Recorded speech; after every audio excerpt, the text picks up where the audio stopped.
नमस्कार दोस्तों, स्वागत है आपका हमारे YouTube चैनल पर। आज हम बात करने वाले हैं एक बहुत गंभीर मुद्दे पर। अगर भारत और पाकिस्तान के बीच युद्ध छिड़ता है तो आखिर उसका असर दोनों देशों पर क्या पड़ेगा और ये जंग कितने दिन तक चल सकती है। तो चलिए बिना देरी के शुरू करते हैं। सबसे पहले समझते हैं युद्ध का असर। दोस्तों, युद्ध सिर्फ बॉर्डर पर लड़ाई नहीं होती, इसका असर हर आम नागरिक तक पहुंचता है। भारत और पाकिस्तान दोनों देशों पर संभावित प्रभाव। पहला, आर्थिक तबाही। दोनों देशों की अर्थव्यवस्था बुरी तरह चरमरा सकती है। स्टॉक मार्केट गिर जाएगा, व्यापार बंद हो जाएगा, रुपया और पाकिस्तानी रुपया दोनों की वैल्यू बहुत नीचे आ सकती है। दूसरा, मानव जीवन की हानि। हजारों सैनिकों और आम नागरिकों की जान जा सकती है। परिवार उजड़ सकते हैं। तीसरा, बुनियादी सुविधाएं प्रभावित होंगी। बिजली, पानी, स्वास्थ्य सेवाओं पर सीधा असर पड़ेगा। युद्धग्रस्त इलाकों में खाना और दवाइयों की किल्लत हो सकती है।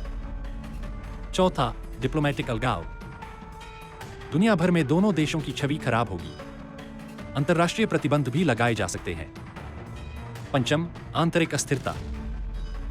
दोनों देशों के अंदर तनाव, दंगे और अस्थिरता बढ़ सकती है। अब समझते हैं आखिर जवाब देना क्यों जरूरी है। राष्ट्रीय सुरक्षा का सवाल है। जब कोई देश हमारे सैनिकों पर हमला करता है या निर्दोष नागरिकों को निशाना बनाता है तो चुप रहना एक कमजोरी का संकेत बन जाता है। अगर हम जवाब नहीं देंगे तो पाकिस्तान या दूसरे दुश्मन देश और ज्यादा हमलों की हिम्मत करेंगे। देश की जनता का विश्वास बनाए रखना। भारत के करोड़ों नागरिक अपने सैनिकों और सरकार पर भरोसा करते हैं। अगर कोई हमला होता है और जवाब नहीं दिया जाता तो लोगों के मन में डर और निराशा फैलती है। जवाब देना जरूरी है ताकि देश का मनोबल ऊंचा रहे। अंतर्राष्ट्रीय स्तर पर संदेश देना। दुनिया देखती है कि भारत किसी भी आक्रामकता को बर्दाश्त नहीं करता। एक ठोस जवाब यह संदेश देता है कि भारत शांति चाहता है, लेकिन कमजोरी नहीं है। आतंकवाद को जड़ से खत्म करने के लिए पाकिस्तान की जमीन से कई बार आतंकवादियों को भारत में भेजा जाता है। अगर कड़ा जवाब नहीं दिया गया तो आतंकवादी संगठनों के हौसले बढ़ते रहेंगे। जवाब देना जरूरी है ताकि उनकी कमर तोड़ी जा सके। आपके हिसाब से कैसा होना चाहिए मुंहतोड़ जवाब?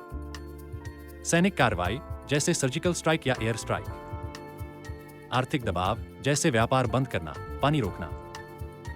कूटनीतिक मोर्चे पर अलग थलग करना जैसे दुनिया भर में पाकिस्तान का सच उजागर करना। साइबर वॉरफेयर में बढ़त। अब बात करते हैं ये युद्ध कितने दिन तक चल सकता है।